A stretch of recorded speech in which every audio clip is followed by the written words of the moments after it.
Seigneur Jésus-Christ.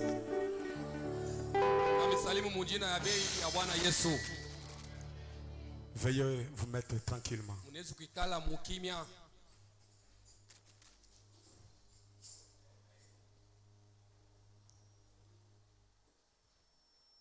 Que le nom du Seigneur soit béni.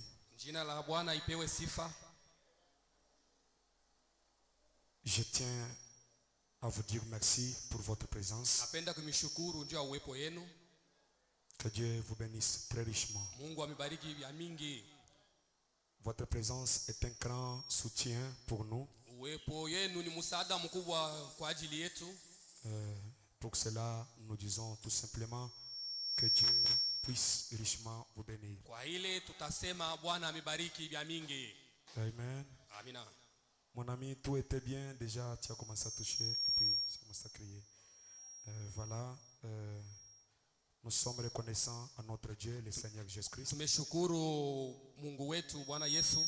pour la grâce qu'il nous a donnée ce matin de nous rassembler à cet endroit. Il n'y a pas de Dieu comme Jésus. Est-ce que vous avez compris ça? Même quand l'état ne sera plus, c'est toujours Jésus qui sera notre Dieu. Que les ténèbres viennent, c'est toujours Jésus notre Dieu. Que les tempêtes surgissent, c'est toujours Jésus notre Dieu. Il n'y a pas moyen de changer.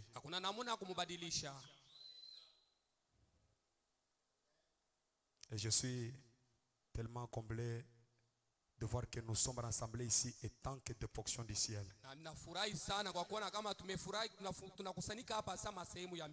Moi je crois que vous êtes des portions du ciel. Et vous êtes des humains illimités en puissance. Donc quand frère Jean-Baï chantait un humain illimité en puissance, moi je chante des humains illimités en puissance et en soi-même de parfait. C'est le point de la référence finale, la fin de toutes contestations. Signe éternel. Est-ce que vous écoutez ça? Oui, ce sont les cantiques de Sion. Parce que quand l'agneau prend le livre, les cantiques changent. Béni soit le nom du Seigneur. Voilà. Dieu vous bénisse richement.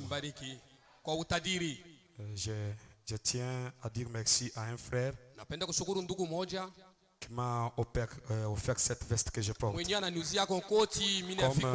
Comme frère Banam le disait, voilà pourquoi je peux aussi le dire.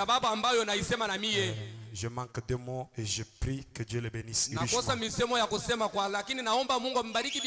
Frère Banam dit que le prédicateur mérite de porter les habits de bonne qualité parce que les souillures, les souhaires fait briser, fait déchirer les habits.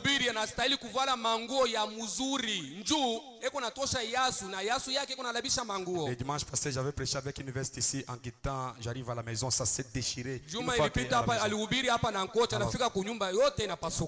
Alors j'ai dit, mais que serait-il arrivé si ça s'était déchiré en pleine réunion? Dieu prend soin de chaque situation. Voilà. Je voudrais vous demander de vous tenir debout. Prenons acte des apôtres, 10e verset. En commençant à partir du 10e chapitre, 1er verset. Commençons à partir. Essayez de me comprendre. Je crois que le dimanche antérieur, j'avais lu l'écriture de Acte 21. C'est ça?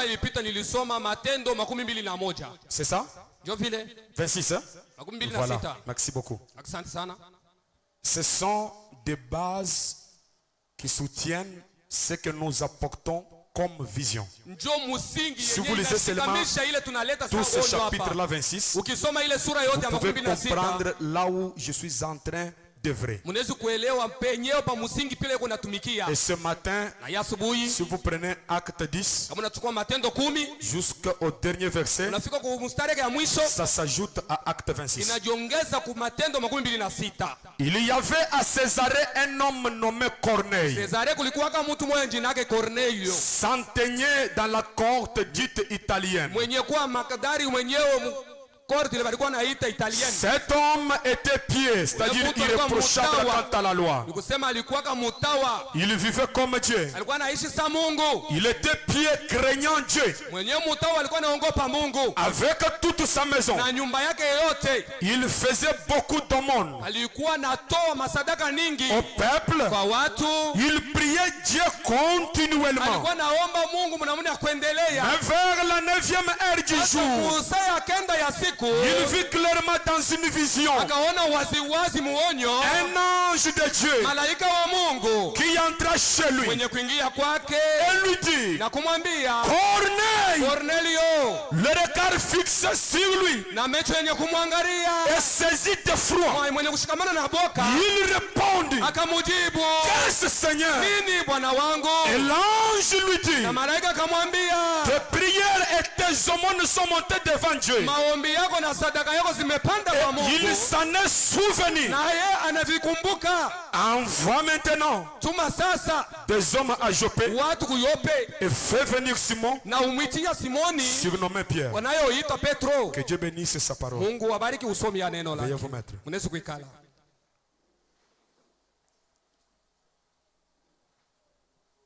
Que le Seigneur vous bénisse.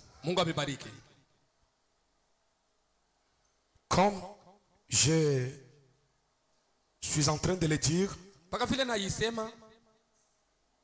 pour ceux qui me suivent attentivement, vous allez comprendre que nous sommes en train de tourner tout autour de quelque chose.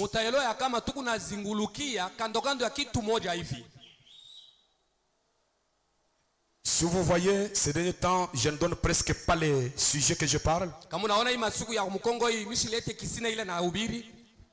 Parce qu'en fait, je suis en train de placer un fondement où je veux que les gens entrent à l'intérieur.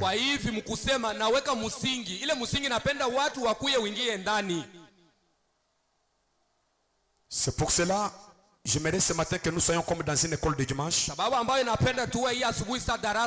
Je prie que Dieu m'aide à parler lentement pour que quelqu'un comprenne. Parce que nous aurons à continuer avec cette lecture jusqu'à la fin et c'est ça ma prédication.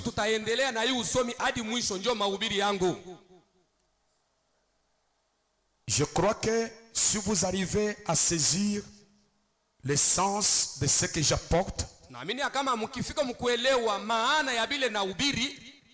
il y aura des choses qui vont se passer ici sans qu'on puisse imposer les mains à quelqu'un.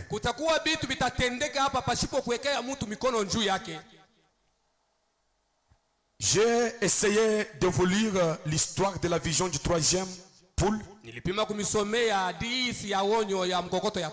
On s'était arrêté quelque part au courant de la semaine, là où les prophètes avaient fait l'interdit. Il a fait ce qu'on lui avait interdit. Au lieu que l'ange lui abandonne, mais l'ange lui amène dans une dimension plus élevée. Et maintenant, dans cette dimension plus élevée, il se tenait là, la lumière qui l'a toujours accompagné. Je profite pour vous dire que si nous avons placé cette photo, ce n'est pas que nous adorons cette photo, mais cette photo c'est un témoignage sacré de ce que Dieu a fait aujourd'hui. Ceux qui ont tiré cette photo ne faisaient pas partie du Branham Tabernacle. Ils ne croyaient pas le message. C'était des protestants contre le message. Et Dieu les a contraints pour que les témoignages sortent de leur camp. Dans une réunion, un débat contradictoire, là où le prédicateur était en train de contester sur la guérison divine, la prédication du prophète William Branham. Alors, vous connaissez l'histoire. L'un des critiqueurs s'est levé, il a commencé à tirer les photos. Et la 7e photo est sortie avec cette lumière que vous voyez. Si vous êtes lecteur de la Bible, vous verrez que les enfants d'Israël dans le premier exode, ils étaient accompagnés la nuit par la colonne de feu et le jour par la nuée de gloire. Et les deux signes nous en avons ici. La nuit nous avons la colonne de feu, c'est-à-dire les âges de l'église, et les jours nous avons la nuée de gloire. Là on prêche, c'est le lever du soleil. Maintenant cette lumière, je vous informe qu'elle est venue à quelques minutes de la naissance de Frère Branham. Dans une petite bicoque, une petite maison. Donc ce prophète n'est pas mis au monde dans la maternité. Comme Jésus, vous connaissez que dans l'hôtellerie il n'y avait pas de la place pour lui. Et c'était dans une bergerie où il a été mis au monde. Mais regardez qu'à quelques minutes de la naissance du prophète, cette lumière est venue depuis le berceau. Ça lui accompagne toujours. Maintenant, lors de l'accomplissement du 3e pôle, cette lumière le quitte. Et il lui dit, je te précède dans la tente. Je te rencontrerai dans la tente. Maintenant, là-bas, il voit des lignes de prière. Dans le premier poule, je vous ai expliqué que poule ça veut dire attraction, attirer vers soi. Dans le premier poule et deuxième poule,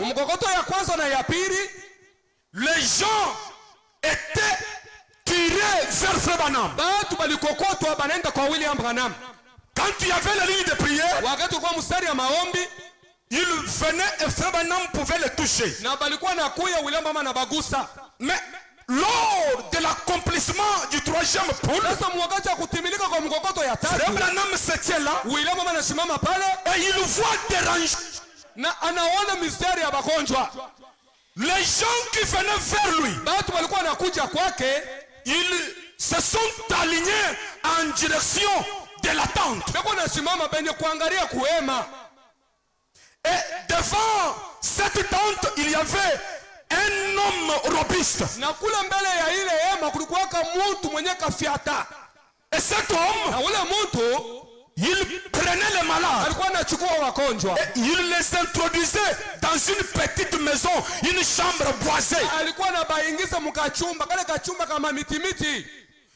Quand les malades entraient dans cette chambre-là, ils sortaient délivrés sans l'intervention d'aucun prédicateur. J'attire votre attention. Cela est la conclusion du message. La deuxième dispensation, ou le deuxième testament, ou le deuxième exode,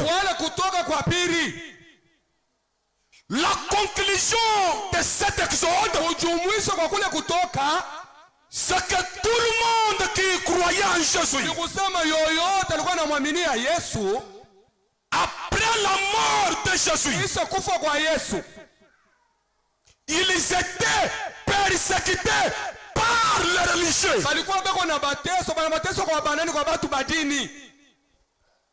Est-ce que vous m'écoutez? Ils étaient persécutés par des églises qui étaient restées dans la dispensation passée.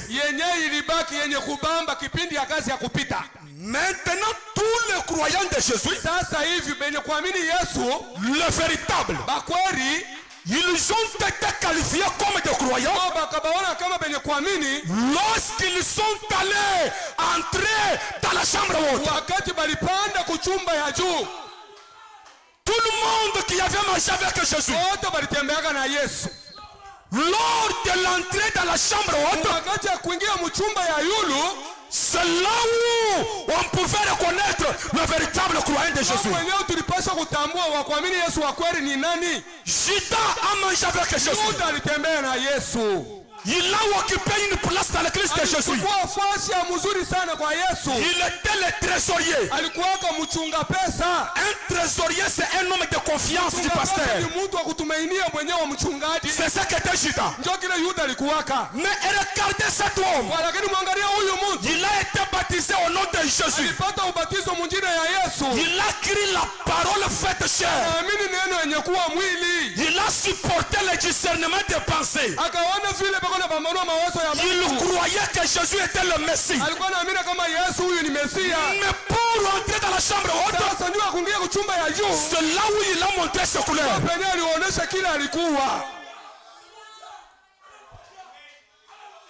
Que Dieu nous vienne en aide. Donc, il était membre du tabernacle. Est-ce que vous écoutez? Donc, il pouvait jouer les bandes du prophète.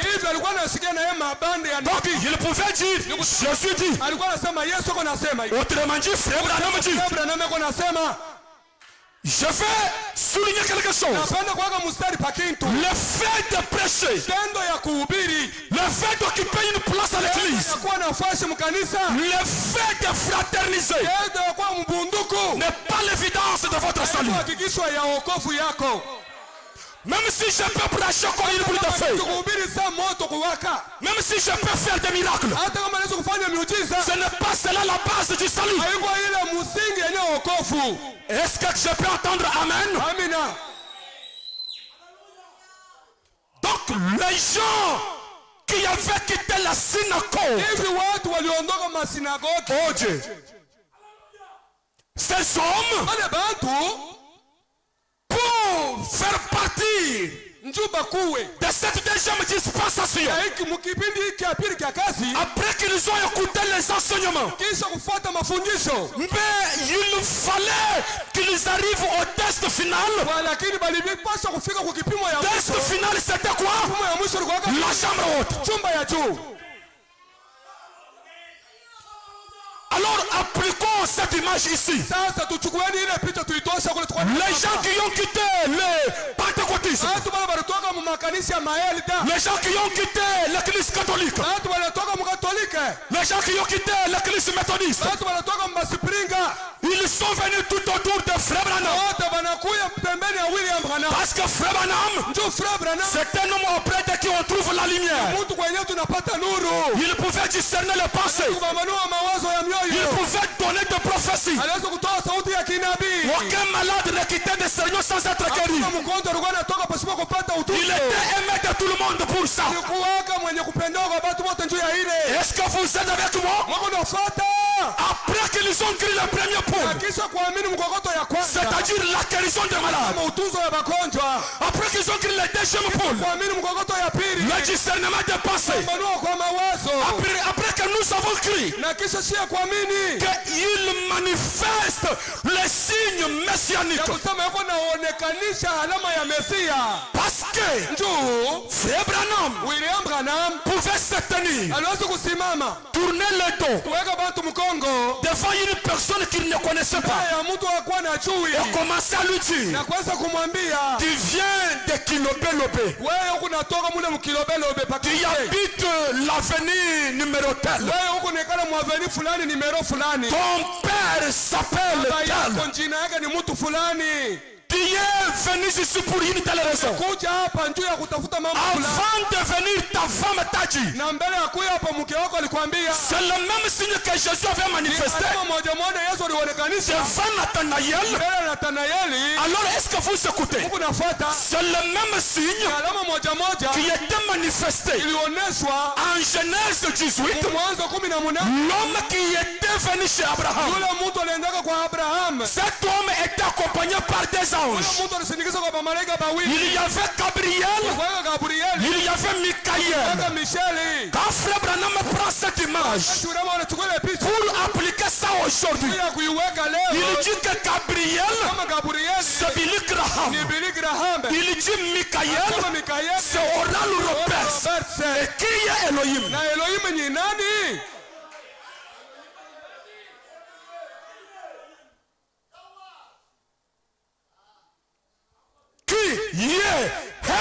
Elohim sasa ni nani?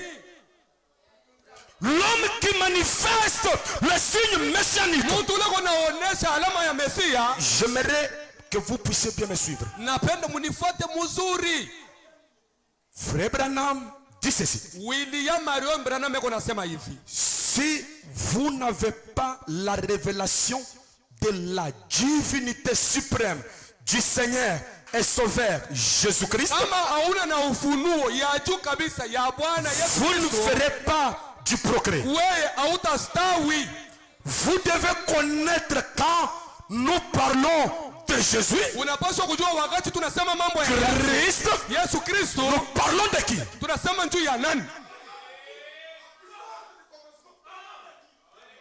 Parce que il y a risque, il y a un risque que nous soyons en train de parler de deux personnes différentes. Quand je parle du Seigneur et Sauveur Jésus-Christ, je ne fais pas allusion à un temple. Je ne fais pas allusion à aucun corps humain. Même le corps qui était né chez la Vierge Marie. Quand je parle du Seigneur et Sauveur Jésus-Christ, je parle de cet être qui a existé avant toute chose. Celui dont l'origine remonte depuis les temps anciens, depuis les jours de l'éternité. Celui qui n'a jamais commencé. J'aimerais que vous écoutez très bien. Le corps Frère Branham a eu un commencement. Le corps Jésus a eu un commencement. Mais le Seigneur Jésus-Christ n'a jamais eu de commencement. C'est lui le créateur incréé. Celui dont tous les prophètes ont parlé de lui. Maintenant, cet homme qui était manifesté dans l'Ancien Testament, appelé Melchisedec, le roi de paix, a été fâcheur à la naissance du petit bébé Jésus. Mais frère Branham dit, quand Jésus était bébé et qu'il pleurait, c'était Jéhovah qui pleurait.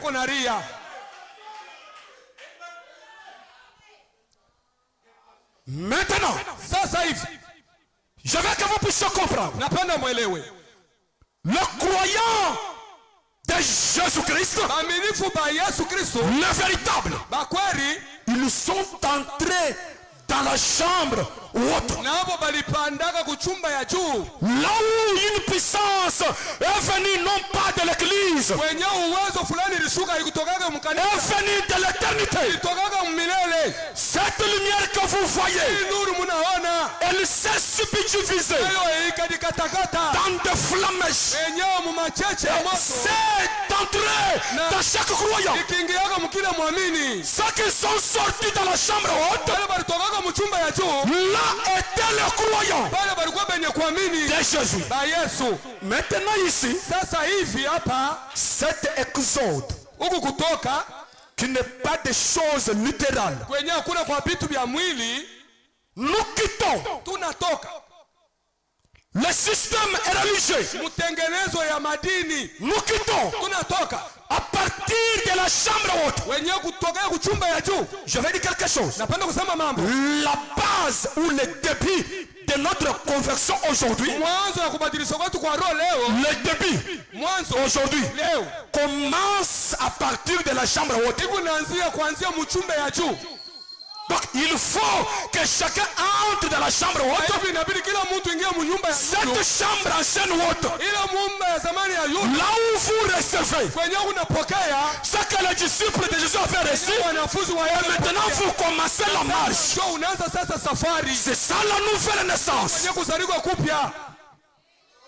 Maintenant, après que vous avez écrit la prophétie, le discernement, après que vous croyez que frère Branham est le dernier prophète, le signe final, c'est que nous devons entrer dans la chambre du roi, ce que nous appelons la chambre boisée, ce que j'appelle la vision de la tente. Les gens qui vont entrer dans la chambre du roi, c'est-à-dire dans la pyramide, c'est-à-dire dans l'adoption, là sont de véritables croyants de ce corps.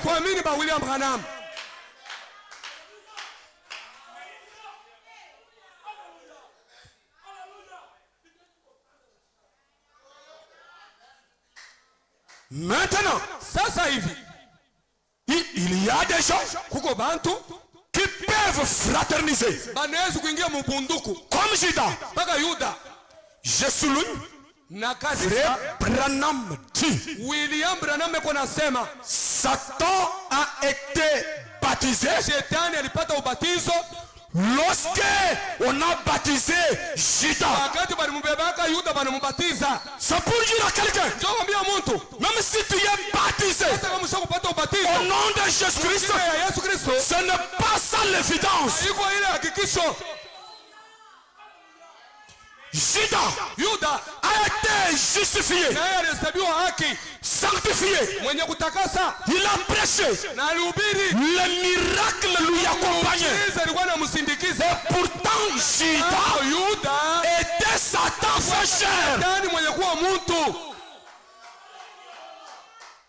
Donc je vais dire ceci, quelqu'un peut prêcher, écoutez très bien. Est-ce que je peux lire le prophète? Peut-être vous pensez que pasteur parle de lui-même. Lisons le prophète.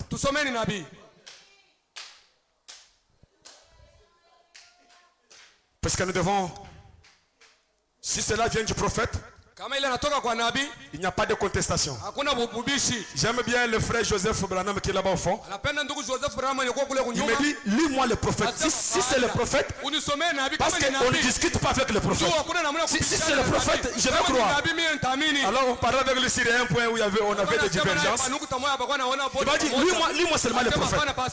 Si c'est le prophète, je vais croire. Notre rendez-vous là, il faut qu'on puisse tenir ça, Joseph. Voilà. J'anticipe, je lis une station. Pour que vous écoutez que ça ne vient pas de moi ce que j'ai dit. Frère Branham va dire cela. Je donne juste des fondements. Et puis on va prier. Le sceau de l'Antichrist de 1955, paragraphe 22. Suivant, mes sœurs.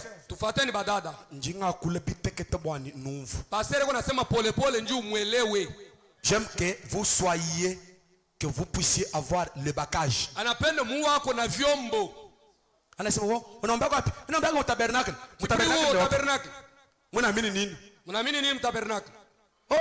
Ujumbe ya wakati. Ujumbe ya wakati ni kintu kani? Le message du temps c'est quoi? Unaona Mungu anatuma Branham. Ça veut dire nous envoyer William Branham. Unapasha kujua kile unaamini ni kitu kani? Tu dois connaître ce que tu crois quoi? Au juste. Frère Branham dit William Branham anasema de 1955. Mwaka 55. Le sceau de l'Antichrist. Chapa ya mpinga Kristo. 22. 11 mars 55. Si vous remarquez, est-ce que vous remarquez? C'est bon. Quand Judas est venu dans la chair, c'était Satan. Il est venu dans le monde. Qu'est-ce qu'il a fait? Il est d'abord parti dans l'église. Il a adhéré dans l'église. Il est devenu membre de l'église du Dieu vivant. Oh, Judas n'était pas parmi les pharisiens. Judas n'était pas parmi les Sadducéens. Judas était dans l'église où il y avait la vérité pour sa dispensation. Je vais dire ceci. Écoutez-moi très bien. Les pharisiens, les Sadducéens, c'était des organisations à partir du message de Moïse. Moïse a prêché les 10 commandements. Après Moïse, les gens se sont organisés. Ils ont formé ce qu'on appelle les pharisiens et les Sadducéens. Les pharisiens croyaient dans les anges. Ils croyaient dans la résurrection. Mais tous ils répétaient Moïse. Les Sadducéens ne croyaient pas dans les anges et ne croyaient pas dans la résurrection. Est-ce que vous comprenez la différence? Donc ils se sont organisés tout autour du message de Moïse. C'est pour cela aujourd'hui il y a des organisations. Nous sommes des ceci. Nous sommes de cela. Tout ça, frère Branham ne les a pas laissés. Nous sommes de Jésus est déjà venu. Nous sommes de Jésus n'est pas encore venu. Ce sont les pharisiens et les Sadducéens modernes.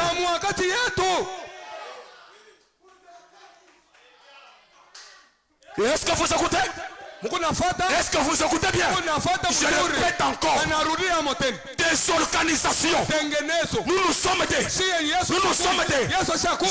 n'a pas laissé ça. Abraham n'a pas laissé ça. Moïse n'a pas laissé ça.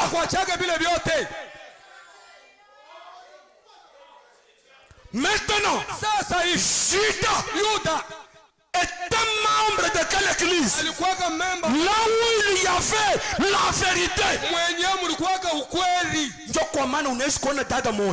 Tu peux voir une sœur murembo, belle, anavala muzuri, qui s'habille très décemment. Kila siku ekumukanisa mu Chaque jour, tabernacle mu elle 9h va à juste. l'église, elle arrive à 9h. Inasema na upole.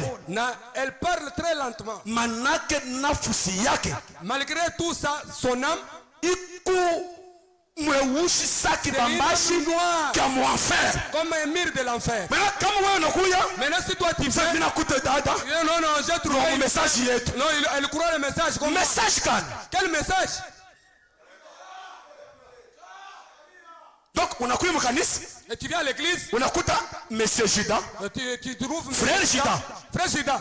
ekumu conseil ya pasteur Jésus. Il est là choisi par Jésus dans son conseil de l'église. Lui njo muchunga feza ya kanisa ya Bwana Yesu. De cette église là. Maintenant toi tu es là, Maintenant wewe uko pale tu te fais l'ami de Judas. na wewe unakuwa rafiki wa Yuda.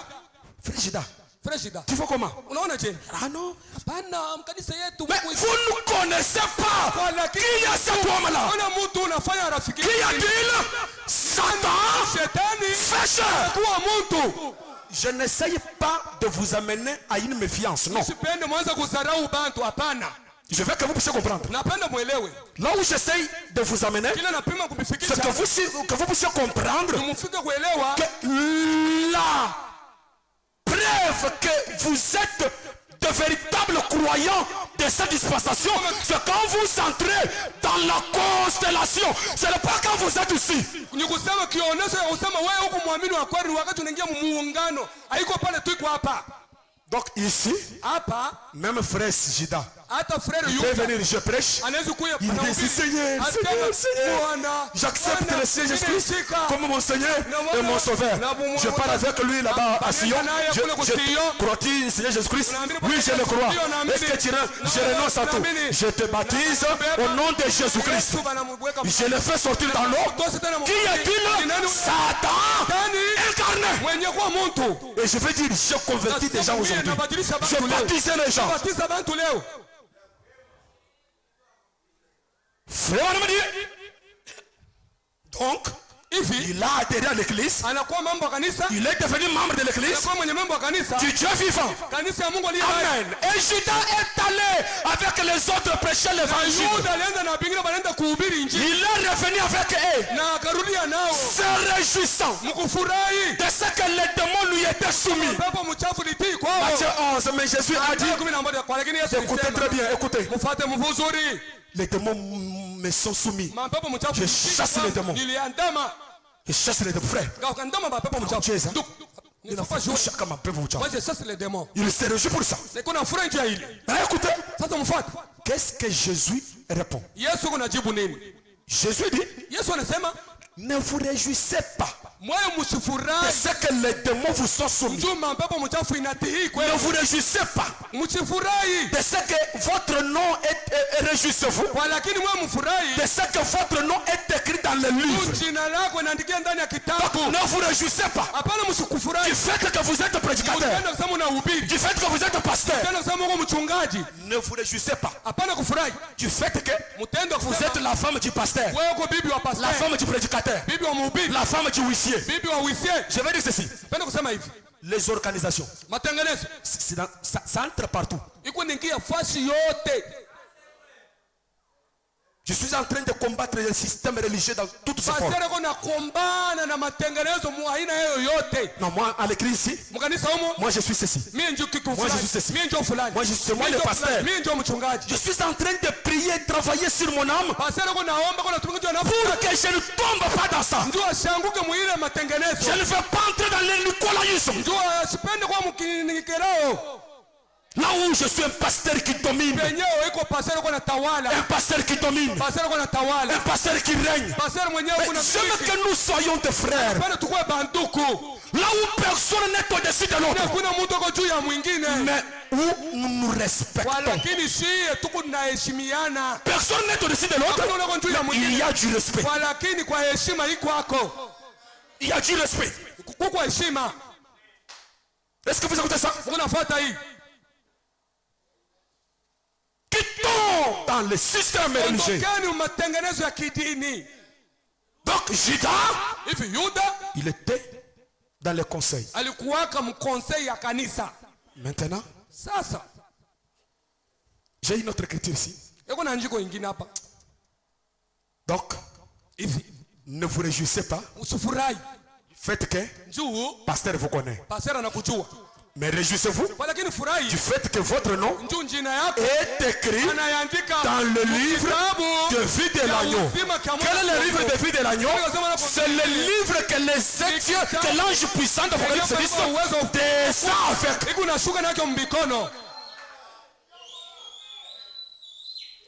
Frère Branham me dit, qu'est-ce qu'il dit? Judas était avec les gens. Les démons lui étaient soumis. Il était donc avec Christ. Il communiait avec les croyants.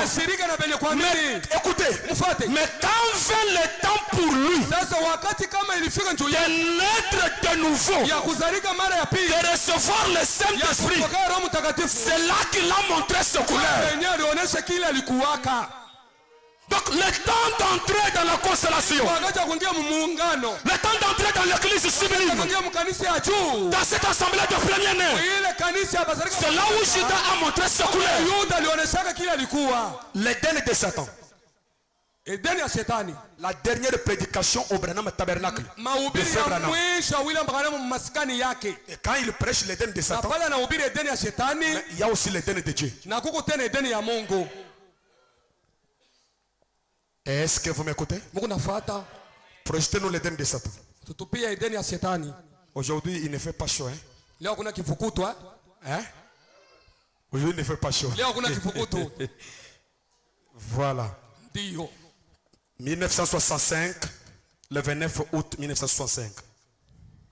J'aime lire ça comme de base. Que vous écoutez ça, que cela puisse vous donner un fondement. Mais je prie que Dieu vous ouvre les yeux. Puisqu'on peut lire les citations, mais si vos yeux ne sont pas illuminés, vous allez écouter les citations, mais vous n'avez pas la révélation. Est-ce que vous écoutez ça? L'Éden de Satan. De 1965, paragraphe 29. Souvenez-vous-en. Dans les autres âges, ça a toujours été la même chose. Dans chaque âge, moi j'utilise la voix de Dieu. Écoutez, dans chaque âge, ça a toujours été ainsi. Écoutez, Satan cherche à pervertir cette parole. Écoutez très bien. En la présentant aux gens. Donc quand Satan prêche la parole, qu'est-ce qu'il fait? Il cherche à ce que les gens voient un âge passé. Et que les gens ne voient pas leur âge dans lequel ils vivent. Quand Satan prêche, il vous pointe l'âge passé. Est-ce que vous écoutez très bien? Regardez, quand Jésus est venu, voyez-vous, Satan était installé. Satan était installé dans le groupe des docteurs juifs, des rabbins, des sacrificateurs. Il essayait de leur dire. Je commence ma prédication. Qu'est-ce que Satan disait aux gens? À partir du prédicateur, les sacrificateurs, essayant de dire aux gens qu'il faut observer la loi de Moïse. Alors que le message de Moïse était déjà passé. Maintenant le docteur et le rabbin, qu'est-ce qu'ils faisaient? Garder les gens attachés à Moïse. Respectez la loi. Soyez liés à la loi. Alors qu'il y avait déjà une autre dispensation. Il y avait déjà un autre âge. Je vais dire quelque chose. Frère Branham dit, William Marion Branham anasema les pharisiens, Wafarisayo ils avaient beaucoup de fruits de l'esprit que Jésus. balikuwa na matunda ya roho tele kushindia Yesu. Connais pas mon vote. Amusikie mzuri. Les pharisiens, Wafarisayo pour ce qui était de fruits de l'esprit, jua ile alikuwa anaangalia mapendo. ils avaient beaucoup de fruits de l'esprit. Ils dépassaient Jésus. na Yesu. Nous devons peser les mots. Tunapaswa kupima misemo. Comment? Nini? Jésus qui était Dieu. Yesu alikuwa Mungu. Maintenant, les pharisiens, Sasa Wafarisayo ils ont beaucoup de fruits de l'esprit. wana matunda ya roho. Dépassant Jésus lui-même. Banapishindia na Yesu mwenyewe. Qu'est-ce que Jésus a fait? Yesu alifanya nini? Il est venu, Anakuya. il dispersait les églises. Alikuwa anazambaza makanisa.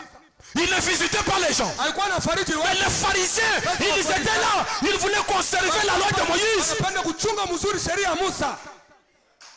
Trépieds, Yenye kuwa batawa. des hommes irréprochables. Watu basipo wewe kuchondea kitu kibaya Et maisha. pourtant, Na chapo des pécheurs. atenda zambi.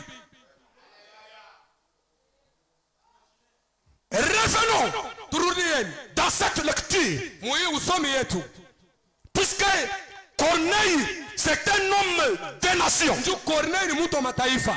Voyons comment le Saint-Esprit a été transmis au début de l'âge de Jacques. Na tuoneni vile balikabula Roho Mtakatifu kumwanzo kizazi cha Projetez-nous Matthieu, acte 10. Turudia Matendo 10. Je reviens sur ça. Tunarudia pa ile usomi. On lit cette écriture. Tunasoma ile andiko. Voilà là où nous étions. Mwangalieni pale tulikuwa. Corneille était un homme pieux. Corneille alikuwa kama mtawa.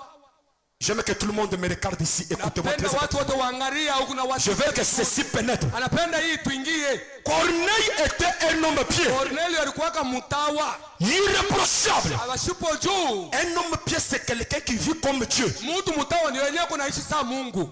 Donc la piété, c'est être comme Dieu. Kama utawa ni kuwa saa Mungu.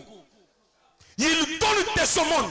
Nyenyewe iko natoa masadaka. C'est ce que beaucoup de tabernacles ne font pas aujourd'hui. Wenyewe mataberanga bika bafanya Ce n'est leo. pas mauvais de donner les aumônes. Haiko naziri yangu ya kutoa masadaka. Ce n'est pas mauvais. Haiko mubaya. Tu vois quelqu'un qui demande la Unaona route, mtu uko na teso na kuomba. ton cœur te dit donne-lui. Moyo wako kama mumpatie. Donne-lui. Umupatie. Il y a des faux enseignements qui détruisent la parole où on vous dit que non, Mubaya. pas les bantous, pas logique. Qu'est-ce que la Bible dit? La Bible iko nasema nini? Si ton ennemi te demande quelque chose, Kama adui yako nakuomba donne-lui. wewe umupatie. C'est quoi? C'est la braise Makala ya moto. que tu mets sur sa tête. Kutwika mkichwa. Corneille faisait des aumônes. Corneille alikuwa anatoa masadaka. Il priait continuellement. Alikuwa naomba wakati yote. Lorsque j'ai lu cette écriture, Wakati alisoma hii j'ai andiko, compris que Corneille me dépasse. akasikia kama Corneille anamshindia. Pied, Mtawa craignant Dieu, nikongopa il Mungu, fait des aumônes, iko natoa makuta, priant mwenye kuomba continuellement. wakati yote. Malgré tout ça, Hata vile vyote vile il était en retard par rapport au salut. alikuwaka nyuma kufuatana na wokovu. Donc il n'était pas sauvé. Ni kusema kwako mwenye kuokolewa. Maintenant, comme Dieu l'aimait, Sasa vile alikuwa mwenye kupenda, Dieu lui a donné une vision. Mungu akampatia onyo. Il a vu un ange Akaona malaika descendre du ciel kushuka kumbili. et lui dire Corneille, Mwambie Cornelio, ta prière est exaucée. zako zimejibiwa. Maintenant, Sasa hivi envoie les gens à Joppé. tume watu kule kuyopa. C'est ça mon thème. Njoo kisina Je yake. vais exploiter ça en état. Njoo muda wakati Envoie les gens à Joppé. tume watu kuyope. Mais pourquoi? Ndio ya nini? Parce que Dieu a exaucé ma prière. Mungu anajibu maombi yako. Dieu m'écoute. Mungu Il ananisikia. reconnaît que je suis pieux. Tambua kama Je suis irréprochable. Je dois envoyer les gens à Joppé. Pourquoi? Kutoa watu kujope njoo ya nini? Écoutez, Mfuate. envoie maintenant des hommes à Joppé. Sasa kule kujope. Fais venir Simon, Umwitishe Simoni. surnommé Pierre. Anayoita Petro. Est-ce que vous écoutez maintenant? Mnafuata sasa? Est-ce que vous écoutez? Mnafuata? Envoie les gens à Joppé. Pourquoi? Kutoa watu kuyope njoo ya Pour nini? qu'ils s'appellent Pierre. Akamwita Petro. Qui était Pierre? Petro alikuwa nani? Le croyant de la nouvelle dispensation. Mwenye kuamini wa mkipindi Le croyant qui était déjà dans la chambre haute. Mwenye kuimena ringiaka mchumba ya juu. J'attire votre attention. Mafuta yange yenu. Les disciples dans la chambre haute, Wanafunzi kuchumba ya juu. ils ont attendu le Saint-Esprit Walichungaga Roho Mtakatifu. pendant des jours et des jours. Siku na Mais ils n'ont pas pris ça comme modèle, comme organisation, pour que les gens reçoivent le Saint-Esprit. Oh, allons-y dans la chambre haute. Non! Est-ce que vous avez compris? Je reviens. Les disciples, pour recevoir le Saint-Esprit, ils étaient à la chambre haute. Ils ont attendu longtemps. Avant nous, Seigneur. Avant cela. Après qu'ils ont reçu le Saint-Esprit, ils n'ont pas fait une organisation. Tu veux le Saint-Esprit? Montons à la chambre haute. Non. Maintenant, qu'est-ce qu'on a fait aujourd'hui? Une organisation. Quand toi, pour recevoir le Saint-Esprit, vous avez fait des 3 jours de réunion de prière, de position de main du Saint-Esprit. On a fait une organisation pour que tout le monde reçoive le Saint-Esprit. 3 jours de prière du Saint-Esprit. Lisons ici. Corneille, comment il a reçu le Saint-Esprit? Est-ce qu'il est monté dans la chambre haute? Non. Est-ce qu'il a attendu? Non. Qu'est-ce qui s'est passé? Comme Pierre parlait. Comme Pierre parlait. Comme Pierre parlait. Comme pasteur Jean qui vient parler. Comme le frère Jean qui vient parler. Et le Saint-Esprit. Parce que la parole a parlé.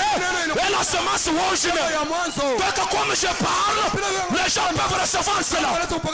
Est-ce que vous écoutez? Je rejoue la bande. Comme je parle, les gens reçoivent. Et je ne fais pas une organisation de tout de cela. Écoutez. On dit Simon est logé chez un certain Simon Corrière dont la maison est près de la mer. J'aime quand l'ange parle avec la précision. Quand l'ange donne un message avec la précision. Je vais dire ceci.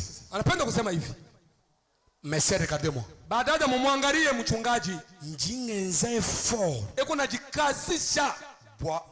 Pour nous transmettre chintu kampani. Après effort yingenze. Yingamba kundekeluni je suis quitte de votre sang. Yingenze fort bani nouveau. Nous sommes Egypte. Hanjingisha. Mutu yosuduenze fort. Soit wakuye mungena. Soit wakuye mujuru. Mais je souhaite que vous puissiez faire l'effort pour entrer dans la chambre haute, dans la constellation. J'explique encore. Corneille, quoiqu'il menait une bonne vie, la vie morale, correct. Mais il n'avait pas laissé. C'est là où le diable trompe les gens. Parce que tu mènes une vie morale correcte. J'ai le Saint-Esprit.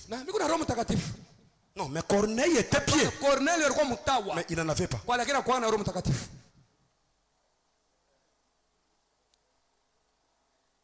Mais pour qu'il reçoive ça, il fallait qu'il envoie les gens à Joppé pour appeler Pierre. Quand Pierre vient, écoutez, dès que l'ange qui lui avait parlé fit partir, Corneille appela de ses serviteurs un soldat à pied. Que Dieu nous donne aussi des soldats à pied en RDC. Un soldat à pied. D'entre ceux qui étaient attachés à sa personne. Et après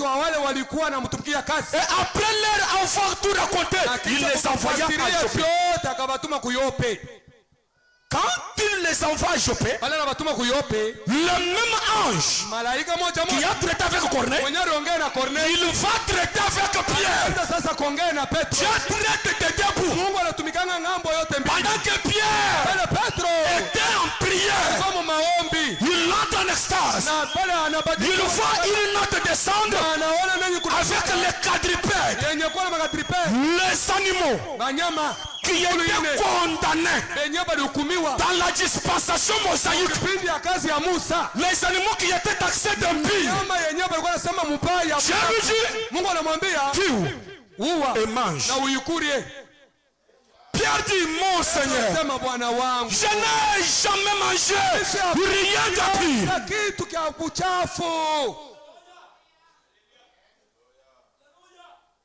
J'aime que vous compreniez bien. Ces animaux, c'était nous, les gens des gentils.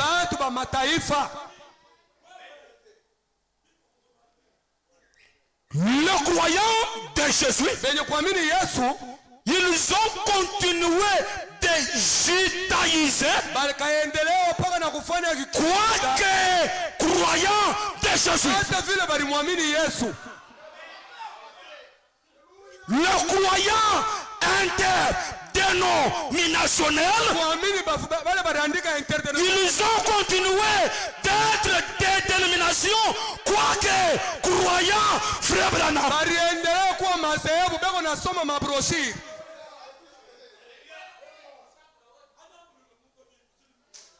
Voilà.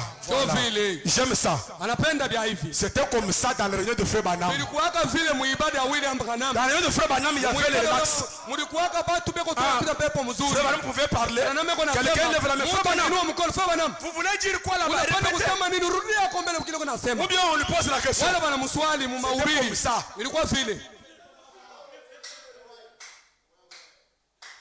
Je le joue. Le croyant de Jésus-Christ, il continuait de judaïser.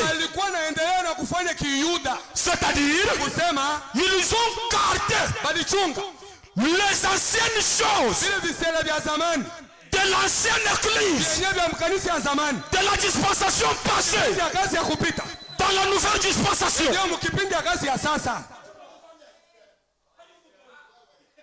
Le message de Moïse, c'était la loi. Le message de Jésus, c'était la grâce. Mais ils ont continué de prêcher la loi dans la grâce. C'est pourquoi Frère prêche un message intitulé le peuple choisissant la loi au lieu de la grâce.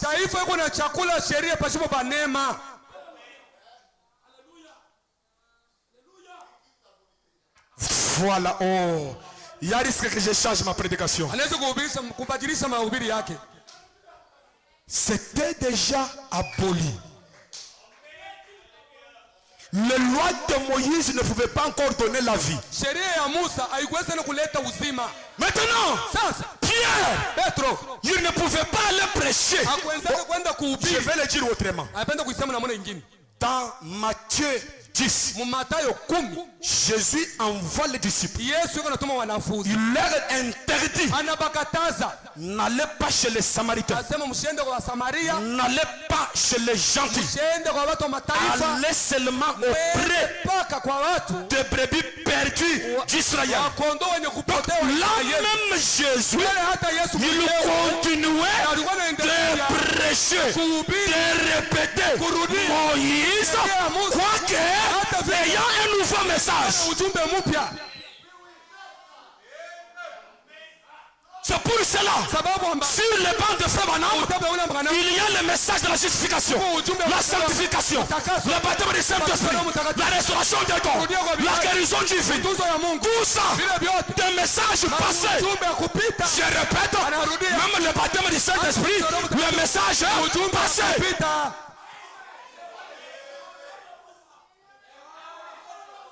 Vous voulez dire que le baptême du Saint-Esprit est un message passé? Oui!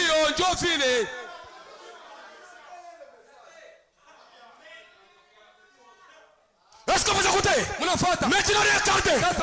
Pierre, Dieu lui dit: n'appelle pas impie ce que moi j'appelle pire.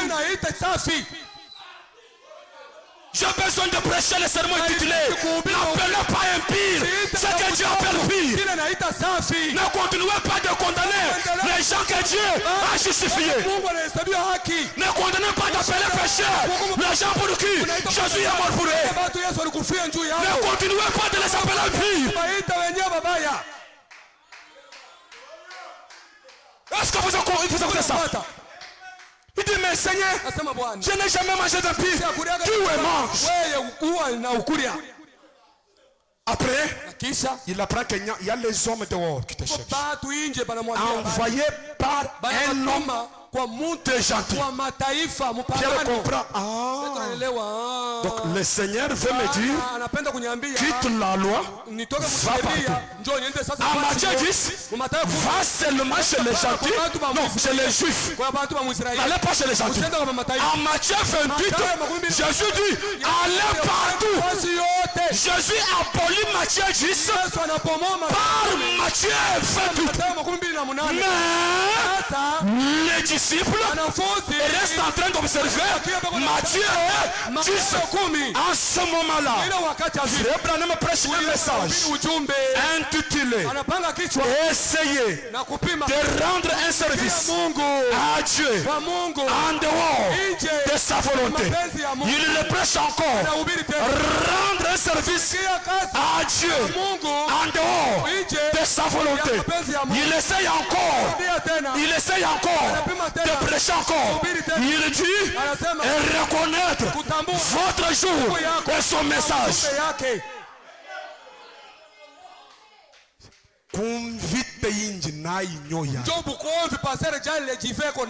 Reconnaissez votre jour et son message. Parce que quand Satan prêche, il vous pointe un âge passé. L'âge pentecôtiste, l'âge de la Odyssée, c'est un âge passé. Parce que dans Apocalypse 10, il y a un âge qui descend d'en haut.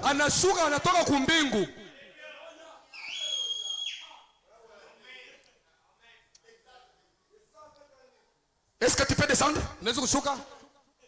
Je vais arrêter quelque part là-bas. Descendez encore. Maintenant, Pierre, il écoute ça. Il part chez Simon. Là où il ne pouvait pas partir. Est-ce que vous écoutez ça? Plus de barrières. Le barrière dénominationnel tombe. Sir, Dad, injila njinshikishe message amukaje musela. Muchunga batuachie ujumbe ya Biblia harusi waishe. Wanu mushindukayo wanene kusoma ni baba yenu mujibaka. Batakuwa kuhubiri na muna kuikana na babwana mdoa. Ikala na baba yenu pimp. Anatuambia kuanza Je vais revenir à ça. Atarudia kuile. Waniswa ikala baka jibaka nemu. Mukue barada adabu. Mukue babiba adabu. Ikala nuva le pimp. Mukue babibi beni kufanya mzuri. Kanu kajimujila penta. Hapana kujipondoa. Nyindo kunuyishao. Atakuwa kutuhubiri. Chinga nyinga kuloko lakini hii ujumbe kwa na ubiri ya bibi harusi. Wa mukalenga Yesu Kristo. Bwana Yesu. Na nani bikala ni mubakaji basi mukaji msoro mwana Yesu. Kuna mboye kipande ya bibi harusi. Mutafuata vizuri ujumbe kwa na ubiri. Est-ce que vous écoutez ça? Mnaifuata? Est-ce que vous écoutez ça? Mnafuata? Ne soyez pas complexés par la langue. La langue, c'est les conséquences de tour de Babel. Au commencement, il n'était pas ici. Au commencement, il n'était pas ici. On parlait cette langue. C'est pourquoi je vous ai dit que même à Malembankulu, il y a les enfants de Dieu. Il est venu sauver les gens de toute race et de toute tribu.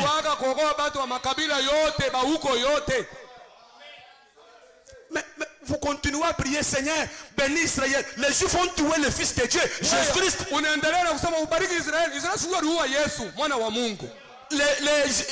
Les Juifs là, Seigneur, bénis Israël. Ils nous ont tué le Fils de Dieu.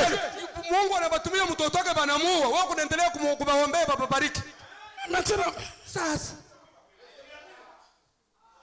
je risque de changer la prédication.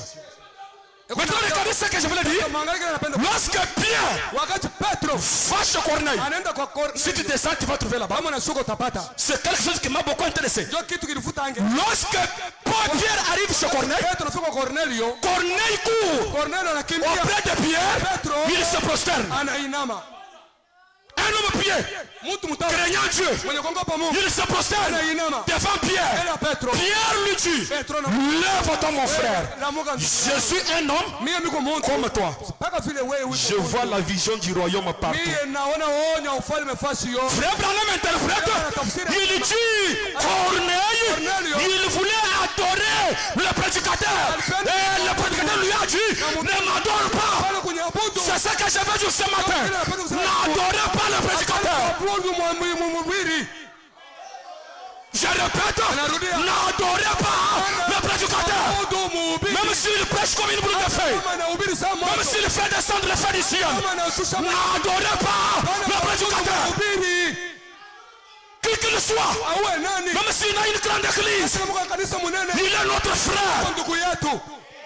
Je répète, il est notre frère. Alléluia. Amen. Alors que Corneille, il se prosterne devant Pierre. Pierre dit, lève-toi. Je suis un homme comme toi. Si c'était moi,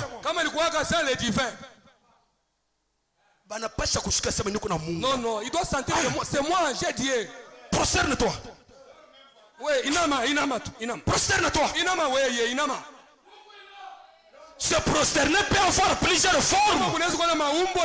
Se prosterner peut avoir plusieurs formes. Écoutez, la dispensation des gentils a commencé avec l'idolâtrie d'un homme saint. On a commencé à adorer, écoutez, la statue de Daniel. C'est là le début de la dispensation des gentils. Et la fin en sera ainsi. Ils adorent un homme saint. C'est pour cela que je vous ai parlé de qui est notre Dieu. Notre Dieu, ce n'est pas William Branham. Notre Dieu, ce n'est pas Moïse. Notre Dieu, c'est le Seigneur Jésus-Christ. Et regardez mes amis, quel est Jésus? Quel est Jésus? Apocalypse chapitre 4. Non, chapitre 5. Et regardez ce qui se passe. Jean, le divin, il était frère de Jésus, le fils de Marie. Mais dans Apocalypse chapitre 5, Jean a regardé, il dit, j'ai vu sur le trône quelqu'un était assis. Il n'a pas dit Jésus. Amen. Même dans les trois prédications, ils n'ont pas vu Jésus. Il dit, j'ai vu quelqu'un. J'ai vu quelqu'un, mais il pouvait dire, j'ai vu mon frère Jésus. Ce n'était pas le corps de Jésus qu'il avait connu sur la terre. Ça venait de tomber librement. Il dit, j'ai vu quelqu'un assis sur le trône. Il n'a pas dit, j'ai vu Jésus. Il a vécu avec Jésus. Est-ce que vous comprenez la divinité? C'est pour cela, je vous lance un appel.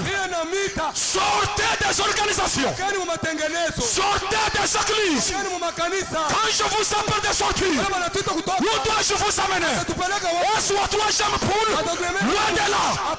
Est-ce que le tabernacle loin de là? Où dois-je vous amener? L'église sublime. L'assemblée de premiers-nés.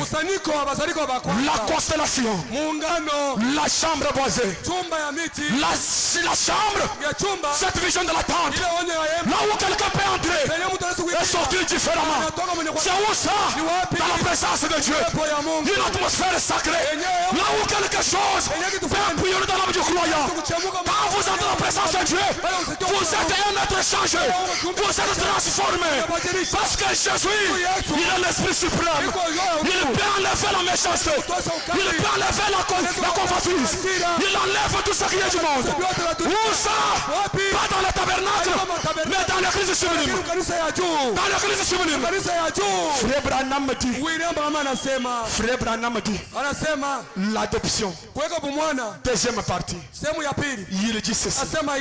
Un homme qui est en Jésus-Christ, baptisé du Saint-Esprit, il peut supporter patiemment un homme qui est dans l'erreur. Est-ce que toi tu peux supporter quelqu'un en erreur, un frère en erreur, une sœur en erreur? Est-ce que tu peux supporter? Parce qu'un homme qui est en Christ, baptisé de l'Esprit, il peut supporter quelqu'un qui est dans l'erreur.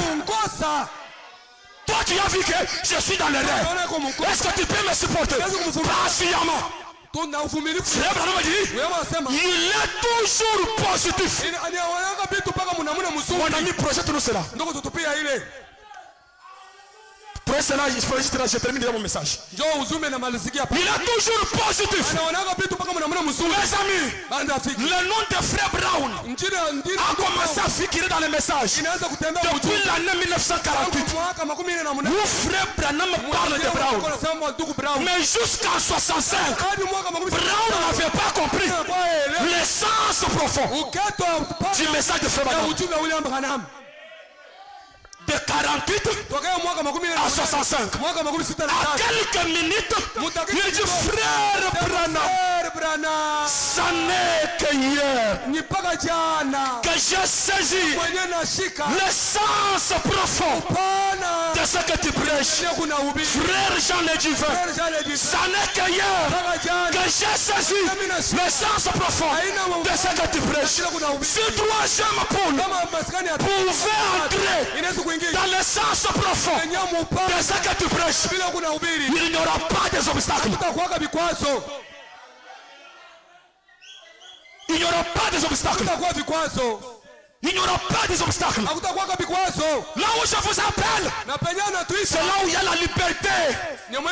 Puisque là où se trouve l'Esprit de Dieu, là où est la liberté, là où vous n'êtes pas lié à une église, je ne vous attache pas à moi. Je ne vous lie pas à cette église, mais je vous prête un endroit là où vous serez complètement libre. Là où Jésus vous arrache le volant, il devient le conducteur de votre propre vie. Là où ce n'est pas vous qui vivez, mais c'est Christ vivant la parole dans votre âme, dans la constellation sacrée, dans la chambre du roi, là où le mystère est dévoilé. Oh Dieu, qu'ils comprennent et qu'ils soient sauvés. Mes amis, je ne sais pas si vous comprenez cela. Un homme qui est en Christ, il est patient, il supporte celui qui est dans l'erreur. J'aimerais que nous puissions lire ça, que nous puissions méditer ensemble. Est-ce que je suis en Christ ou bien je suis dans l'église? Ou quand on te fait du mal, tu ne peux pas supporter. Tu es prêt à te battre. Vous combattez pour quoi? Pour l'église? Pour le pasteur? Loin de moi. Je ne vous engage jamais de combattre pour moi. Je vous prête une seule chose. Combattez pour la parole. Ne combattez pas pour les églises. Les églises ont échoué. Les églises échoueront encore. Mais il y a un royaume inébranlable. Le royaume éternel. Je défends un royaume. Je ne défends pas l'église. Je ne défends pas le pasteur. Je défends le royaume de Dieu. Le royaume de Dieu, c'est quoi? La parole de Dieu transformée en puissance. Alléluia. Frère Branham dit, écoutez, l'adoption deuxième partie. Le prophète dit, oh mes amis, laissez-moi trouver cela pour vous. Laissez-moi trouver cela. Oh, un homme qui est en Christ, pas dans l'église.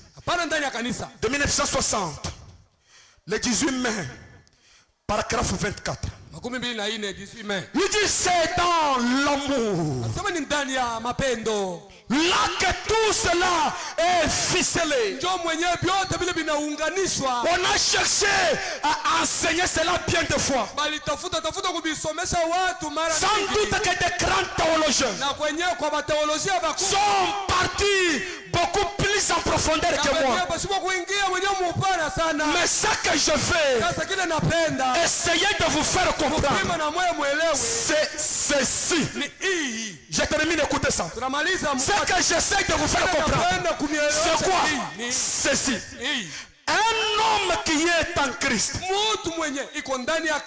Tu n'as pas trouvé cela? Je veux qu'on lise ensemble. 18 mai 1960, paragraphe 24. Il dit ceci. Je suis toujours dans la voie de Dieu. Un homme qui est en Christ, qui a le Saint-Esprit, il peut supporter patiemment. Un homme qui est dans l'erreur, il est longanime, il est doux, patient, il est gentil, il est humble, il est fidèle, rempli de l'esprit, il n'est jamais négatif. Troisième poule. Au début de cette église, personne n'était négatif. Pas de mauvais sentiments, pas d'énergie négative. Et pourtant ce moment-là, c'est là où il y avait beaucoup d'erreurs, c'est là où il y avait beaucoup d'imperfections. Mais comme il y avait l'amour, il n'y avait pas de gens négatifs. On était des mêmes accords, des communs accords, d'une même pensée, d'un même cœur. Qui vous a enchanté? Pourquoi vous avez changé? Pourquoi vous êtes devenu négatif? Et un homme qui est en Christ, il est toujours négatif. Non, positif. Maintenant, comment devenir négatif? Quand tu fais parler, toujours négatif. Est-ce que tu es en Christ? Non. Une femme qui est en Christ, elle peut supporter. Une femme qui est dans l'erreur, est-ce que tu supportes? Quand il serait dans l'erreur, est-ce que tu peux supporter? Est-ce que tu es longanime? Est-ce que tu es humble? L'humilité, ce n'est pas le fait de faire semblant, de vous habiller pauvrement.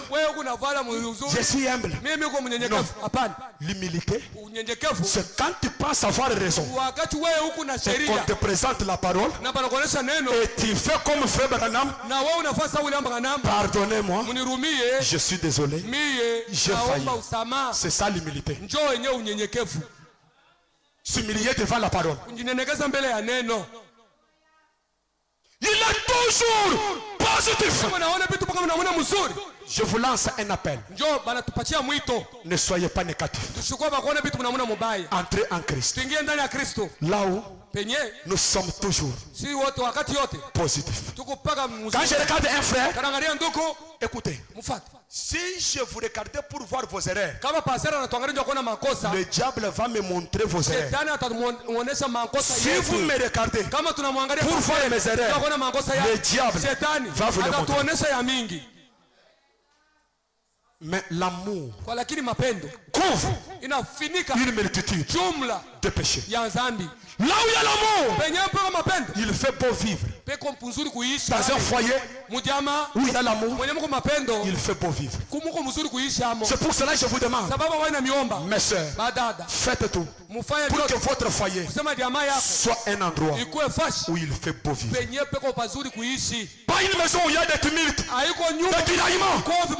Un endroit où vous trouvez l'harmonie entre la femme et l'homme. L'harmonie entre les enfants et la maman. Parce qu'un homme qui est en Christ, il est toujours positif. Si vous entrez là où je vous ai pointé, écoutez ce que le prophète déclare. Il y a la possibilité à ce que par notre foi, nous pouvons amener quelque chose en existence. Pourquoi? Parce que nous incarnons Dieu siye tunamwingisha Mungu ndani yetu, dans notre intérieur. wenyewe ndani yetu. Alors maintenant, Sasa hivi peut-être, saa zingine tu as échoué, ulishindwa, tu as fait ceci, ulifanya kitu fulani ça n'a pas marché. haikutembei. Mais comme les prophètes, Sasa vile nabii, oh Dieu, Mungu, si j'ai échoué, kama nilishindwa, amène-moi unipeleke dans une dimension mkiwango plus profonde. kenye kia juu kabisa. Frère Branham dit, William anasema quel admirable langage msemeo kani ya kushangaisha le hii. Sauveur adresse à ses enfants ce matin. Mwokozi eko naambia watoto wake ya asubuhi. Il accorde toute leur valeur à leur attitude, Eko napatia bei zote votre attitude, à leur comportement munamuna ya kutenda spirituel. ya kiroho. Écoutez ça. Mfuate hii. Il sait bien Anajua mzuri qu'il y a des faiblesses kuko maudhaifu parmi vous. katikati yenu. Mais quand Dieu se lève Lakini wakati Mungu anasimama pour parler, juu ya kusema, il dit ceci. anasema hivi. Il ne se lève pas pour parler contre cela. Asisimame juu ya kusema. Bien qu'il y a des faiblesses, hata vile kwa maudhaifu. il ne parle pas contre cela. Asisema juu ya udhaifu. N'est-ce pas le caractère de Dieu? Haiko ile ndio tabia ya Mungu.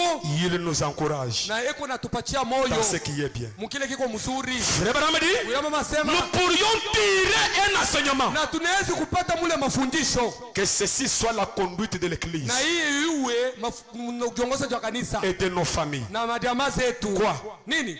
Quand Dieu parle, Wakati Mungu anasema, parle en bien. iko nasema paka vizuri. Quoi qu'il y a des faiblesses, Hata vile kwa udhaifu, il nous encourage. lakini iko natupatia Que moyo. ceci Na hii soit la conduite iwe uongozi de cette église, ya hii kanisa, de nos familles. ya majamaa zetu. Et mieux encore, Na tena nous pourrions tirer un enseignement de cela, tunaweza kupata tena mafundisho mule à savoir ya kujua que Dieu nous traite ainsi. Mungu iko natutemekisha Écoutez hivi. maintenant, écoutez très bien. Mfuate mzuri. Que chacun de nous, Kila mmoja wetu. écoutez, Mfuate. frères, Ndugu. saints de Dieu. Batakatifu ba Mungu. Est-ce qu'il y a des saints de Dieu ici? Batakatifu ba Mungu hapa. C'est Dieu qui parle. Mungu ndio anasema. Frère me dit, il vient parler aux gens qui ont des faiblesses. Anapenda kusema kwa watu wako na Comment il leur dit? Yuko na baita anawaambia ni Saint de batakatifu Dieu. ba Mungu. Ne te décourage jamais. Hapana kupungukiwa kwa imani. Je répète encore. Narudia mote. Saint de Dieu. Batakatifu ba Mungu. Ne te décourage jamais. Usipotesha moyo. Est-ce qu'il y a des saints ici? Mungu batakatifu hapa. Saint de Dieu. Batakatifu ba Mungu. Ne te décourage jamais. Usipotesha moyo. Tu as essayé ça? Ulipima hii? Ça ne marche pas. Haitembei. Écoutez la parole de Dieu. Mfuate neno la Mungu. Ne te décourage Wewe hapana jamais. kupungukiwa kwa imani. Frère Branham dit, William anasema Dieu n'est pas ingrat Mungu ana wachoyo pour oublier ton travail d'amour. juu asahabu kazi yako ya mapendo. Ne te décourage pas. Hapana kupunguka kwa imani. Dieu n'est pas ingrat Mungu ana wachoyo pour oublier juu ya kusahau ton travail kazi yako d'amour. ya mapendo. Frère Branham dit, William anasema tout ce que nous faisons, yote tunayotenda, même de donner un verre d'eau hata kutoa kilauri kia maji fraîche à quelqu'un, yenye baridi kwa mtu, cela amène une récompense ile inaletaka paka malipo et une bénédiction. na baraka. Tu as déjà donné un verre d'eau à quelqu'un? Ulishaka toa mkopo ya maji kwa mtu? Tu as déjà donné un verre d'eau? Ulishaka mpatia kwa mtu mai ya kunywa, mai ya kunywa, mkopo ya mai ya kunywa? Ça, c'est l'insu du Seigneur. Hivi anayosema Bwana. Un verre d'eau Mkopo ya maji amène ikunaleta la récompense mshahara et la bénédiction. na baraka. Si tu ne l'avais jamais fait, Kama ujukwaayo yatenda, voilà un fondement pour être azama béni. msingi ya kupata baraka. Faites du bien à Wewe quelqu'un. tendea vizuri kwa mtu fulani. Quand quelqu'un vient chez toi, Kama mtu anakuja kwako, si vous n'avez pas le foufou, kama unaona bukari, prends un sema verre d'eau. hapana, mimi na bukari, kunywa kwa tama ya baridi. Un verre d'eau. Mai ya baridi. Pourquoi? Juu ya nini? Il est écrit, Inaandikwa quiconque yoyote donnera atatoa même un verre d'eau hata kilauri kia maji à l'un kwa mmoja de ces petits, katikati ya batoto, il ne manquera jamais hata kosa kamwe sa récompense. dhahabu yake. Quand un frère vient chez vous, Wakati ndugu anakuja kwako, même si vous n'avez rien à lui donner, hata kama unataka kumpatia, donnez-lui de l'eau. umpatia maji. C'est déjà une écriture. Iko ni andiko. Saint de Dieu, Takatifu ba Mungu, ne te décourage pas. wewe usipunguka moyo.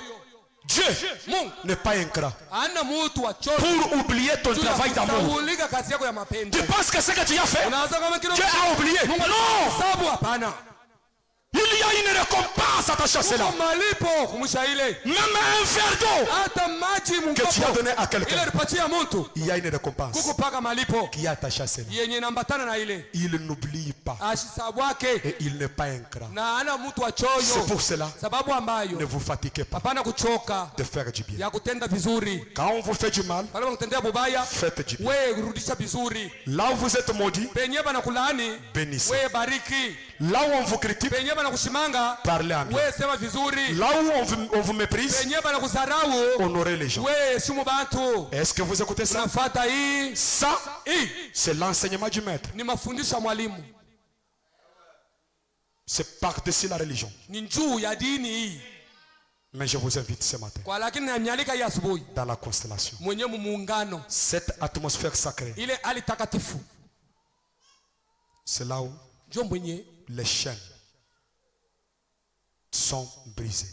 njo mwenye minyororo iko Le navunjiwa, problème trouve la solution. njo mwenye mamambo iko napata majibu. Il n'y a pas de vertu dans les soucis. Hamuna manguvu mwenye mania mauzuniko, Il n'y a pas de vertu dans les critiques. hakuna nguvu mu mashimango.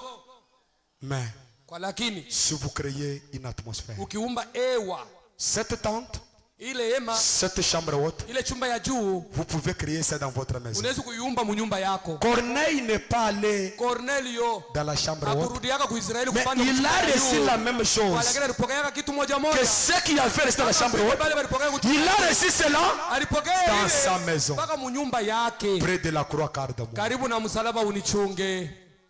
Dans sa maison, Munyumba yake il a reçu les saints. alipokea Roho Mtakatifu. Alors ce matin, Sasa hii asubuhi il n'y a pas une organisation hakuna tengenezo pour votre délivrance. ndio afungulifo yako. Ça ne demande pas l'imposition de main. Aiombe bakuweka mikono juu. Mais comme je parle, Mpaka vile iko nasema en écoutant ceci, mkusikia hivi que ces paroles, hii maneno je crois que cela sont esprit et vie, mimi na kama njoo vile roho na uhai que cela vivifie na ile ipatia uhai dans vos membres.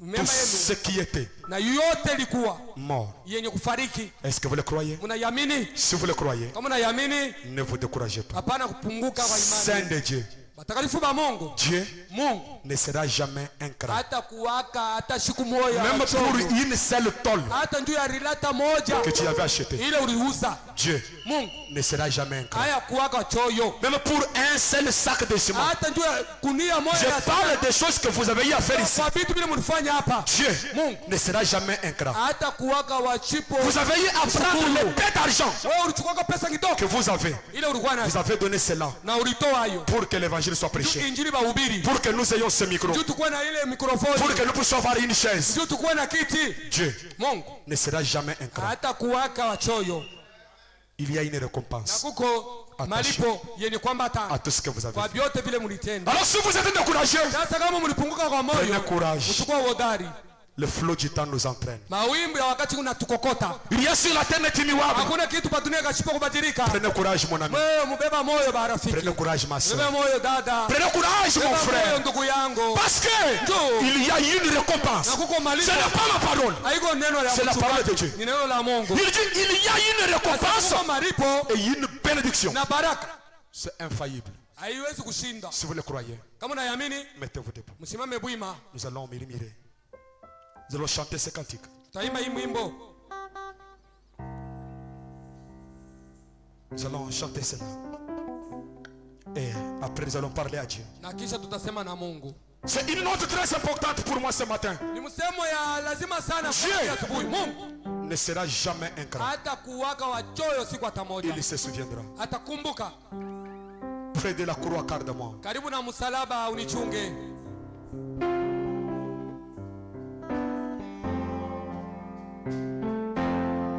Près de la croix cardamome, Seigneur. Karibu na msalaba unichunge Bwana.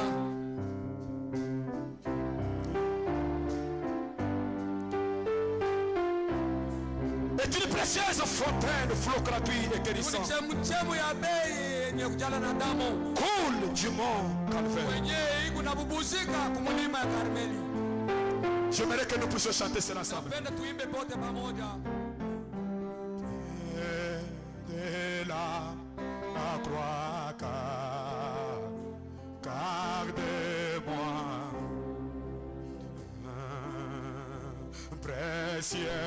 précieuse flot gratuit était guéri sa coulée du mont Calvaire. Oh oui, à la croix, mon Dieu, mon Dieu, soit à ma gloire, à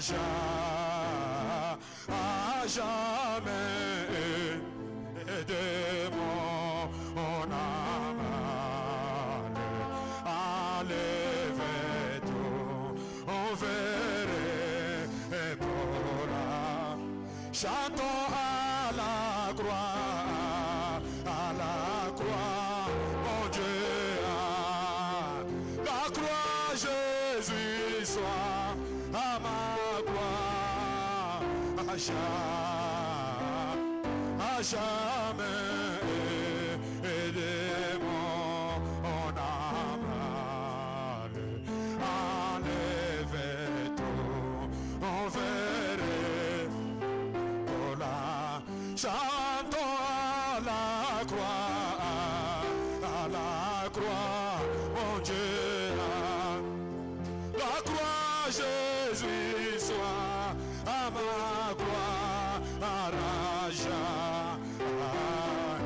jamais, et de mon âme, enlève trop, on verrait pour la.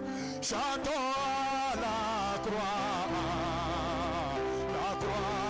mon Dieu, la croix, Jésus, soit à ma gloire, à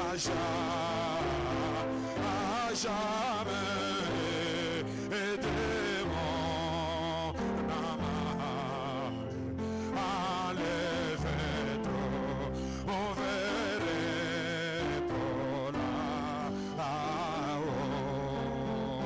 Près de la croix, tout amour craint, on trouve étoile brillante du matin,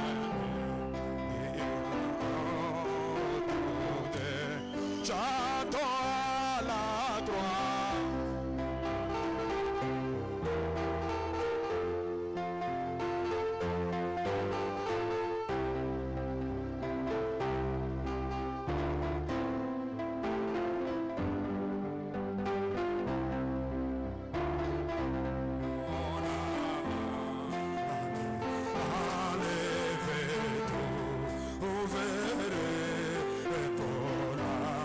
Chantons à la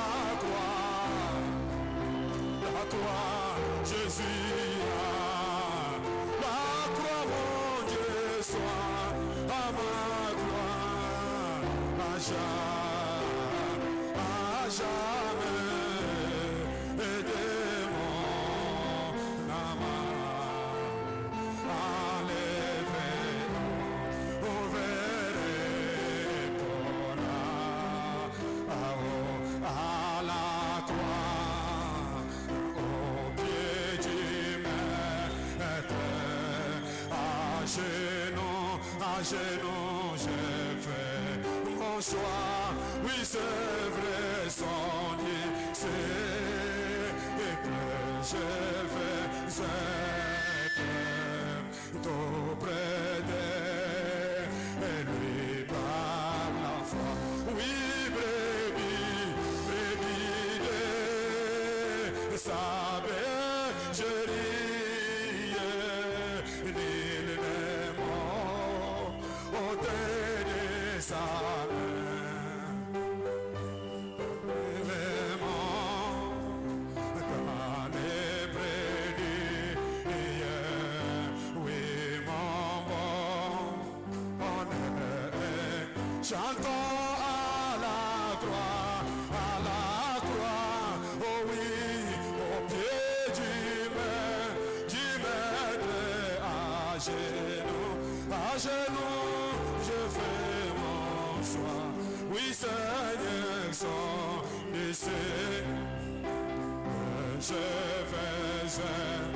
d'être auprès d'eux. Et par chantons à la croix. Oh oui, au pied du maître, à genoux, je fais mon choix. Oui, c'est vrai, sans décès, je vais être auprès d'eux, et par la foi. Depuis lors, sois splendide, la joie de Père dans mon cœur.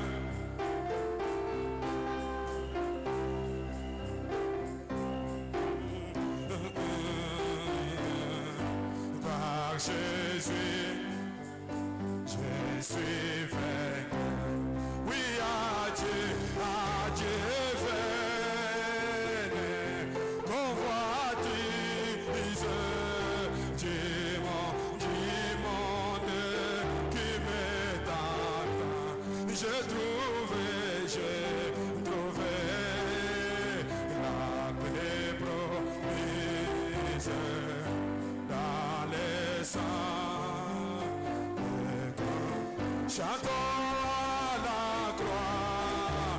croix, oh oui, au pied du maître, à genoux, je fais mon choix. Oui, c'est vrai, sans Dieu seul, je vais être auprès d'eux, et par la foi.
C'est mon joyeux service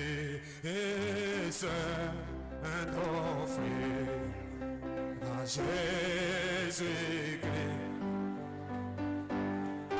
En vie, il va sacrifier. C'est mon corps et mon âme. Dieu accepte mon offrande. Bien-aimé fille de Dieu, et que si moi descends la flamme de Dieu, Seigneur.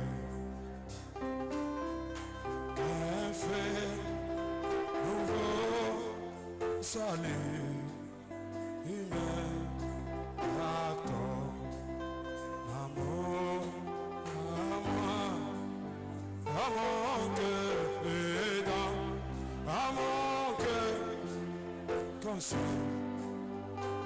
si mes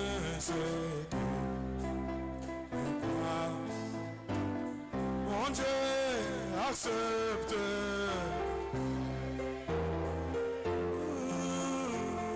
Alléluia.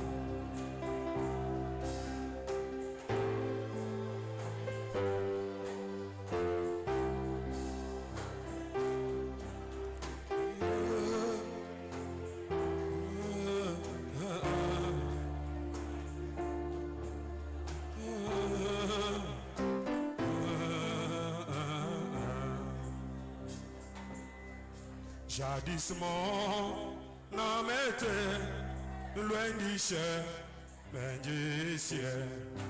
Elle était toute vilaine, misérable,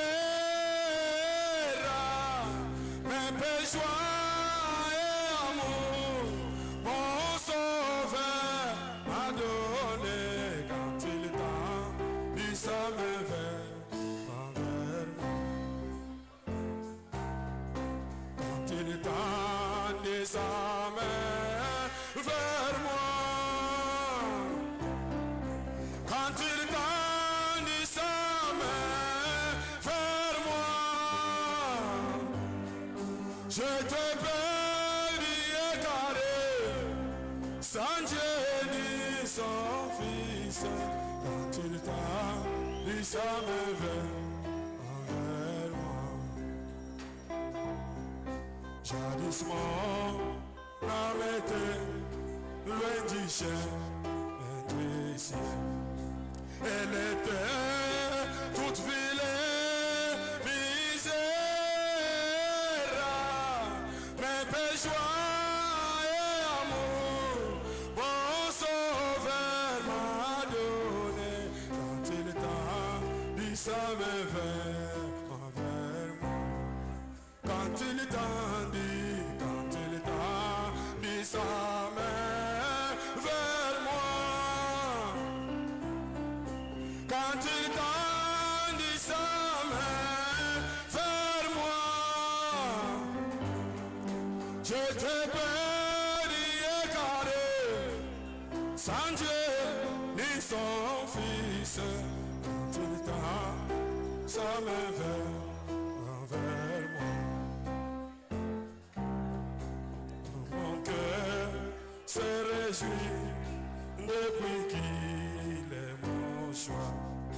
Montrant que je pouvais être libre, puis il me releva et me donna pleine gloire. Ça me veut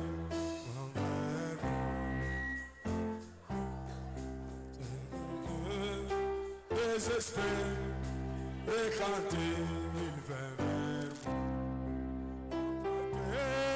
je pouvais être libre, puis il me releva et me donna pleine gloire. Ça me fait vers moi. Oh, mon cœur se réjouit depuis qu'il est mon choix. Contre les tempêtes, je m'appuie sur son bras. Il me garde de tout mal depuis qu'il a tenu sa vers moi. Depuis que je savais les joies du ciel naissance. Seigneur, je te confie toute ma vie, qu'il me bat, tiens ma main, que je reste avec toi, puisque tu as tenu ça. Oh, quand il tendit sa main vers moi, quand il tendit sa main vers moi, je t'ai béni carré, sans Dieu ni son Fils.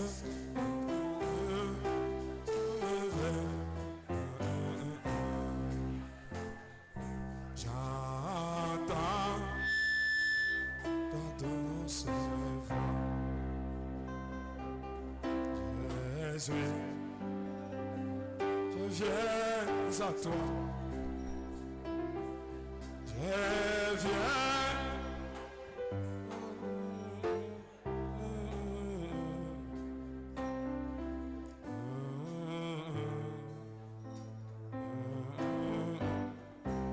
que j'aimerais que chacun entre dans la méditation. Est-ce que tu peux entendre la voix de Dieu? Doucement.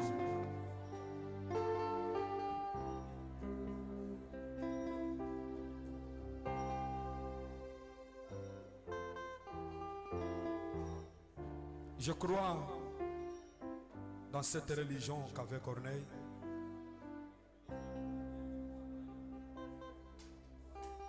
Là où un être angélique peut me parler de choses qui ne sont pas écrites et me conduire vers la véritable expérience de l'âme. Seigneur,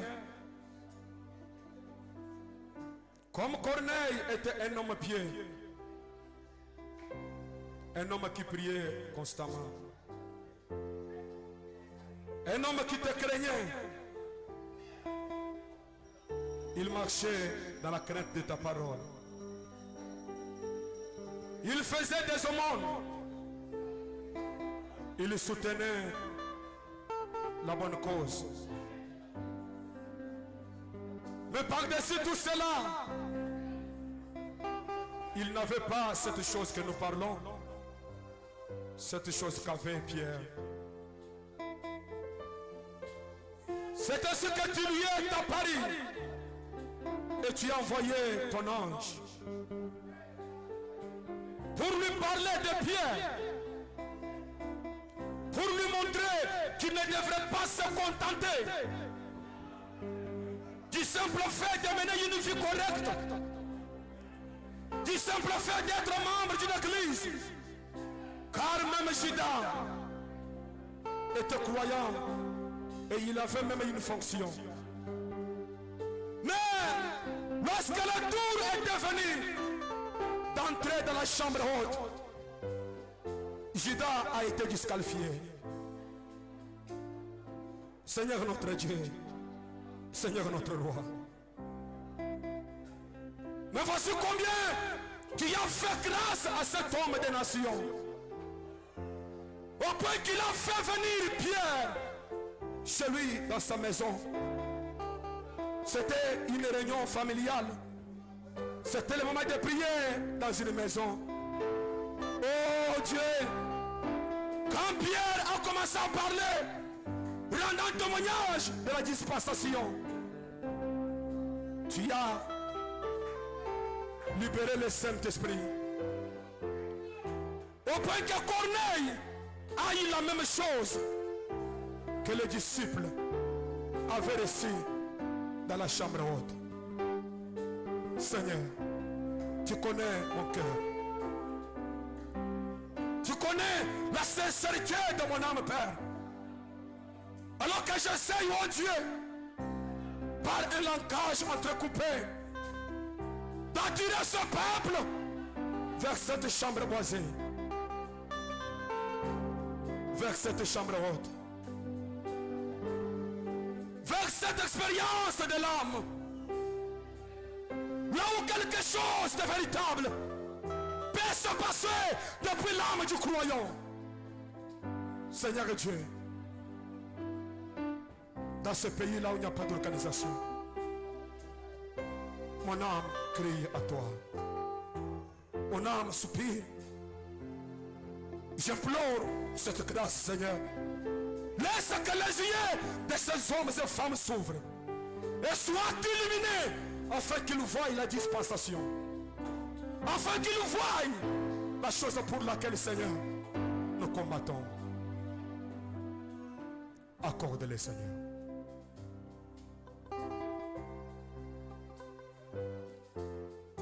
Alors que j'ai rendu témoignage à la vérité,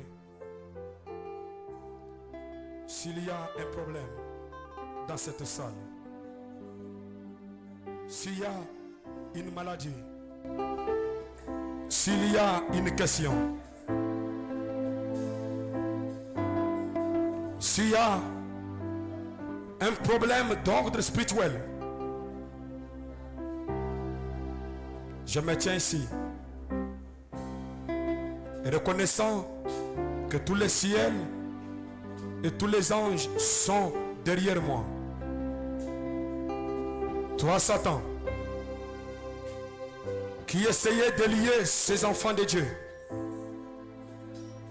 en essayant de leur montrer une dispensation passée, essayant de leur montrer un âge passé, aujourd'hui tu es démasqué. Tu n'as plus de pouvoir, parce que la pyramide est coiffée. Je te retire tout pouvoir sur la base de la parole de Dieu. S'il y en avait ici qui étaient malades, je leur accorde la guérison de leur corps. Je leur accorde la délivrance totale. Je leur accorde les besoins de leur cœur, que ce soit les besoins financiers.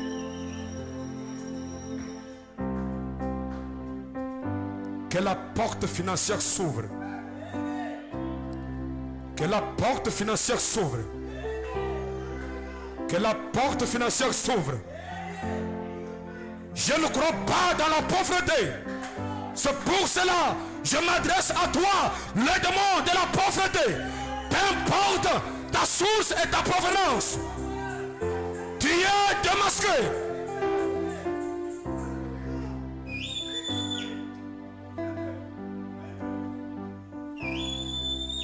Seigneur Dieu, laisse que s'il y avait quelqu'un ici qui était borné, qui ne voyait pas une voie de sortie, quelqu'un qui était fatigué, alors que tu viens de nous rassurer qu'il y a une récompense et que toi tu n'es pas incrat.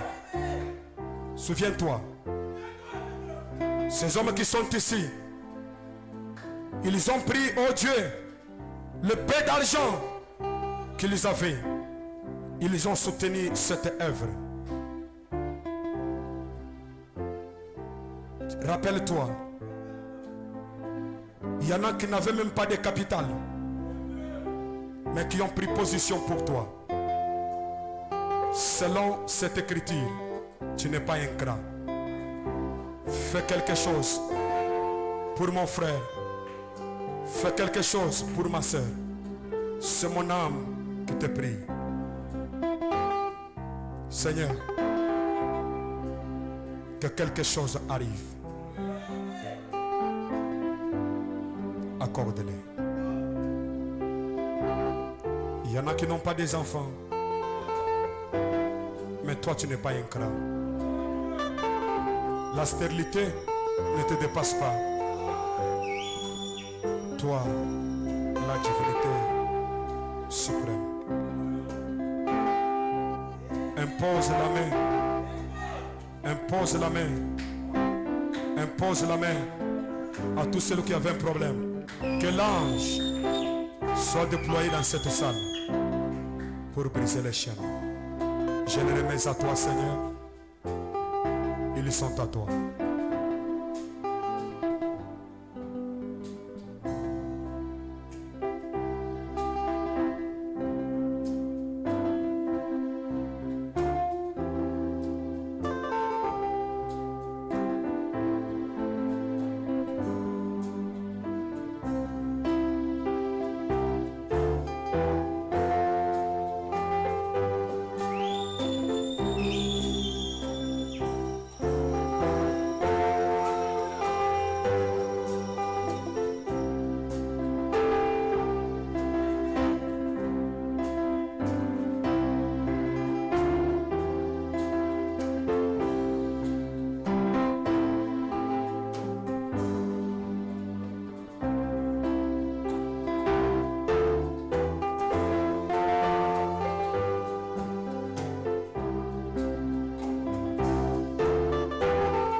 respectueux. Doucement.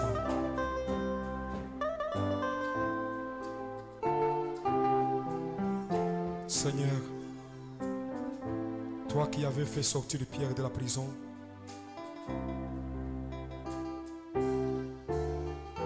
tu es le même. Fais sortir ton peuple de chaque forme de prison.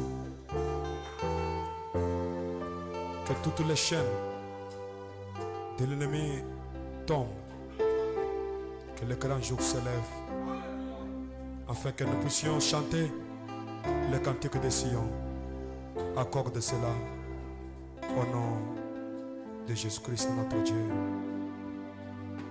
Amen.